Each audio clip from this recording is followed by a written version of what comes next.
How to add overlay in Zoomerang. In this video, I'm going to show you how you can easily edit it. First of all, open the application. So now you can directly import the video that you want to edit. So here I'm tapping on one. After you do this, we in this editing platform.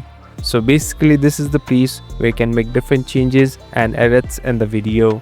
Here on the bottom, there's a section of overlay. Simply tap on overlay and select another video that you want to add on. At last, tap on next. So this is the place where you can easily make different changes. Now an overlay will be added and you can easily edit and make different cuts. So it's up to you and the way you want to edit your video, and later both the video will be combined. At last, you can easily export it and create a great video. Thank you for watching this video. I hope this video will help you.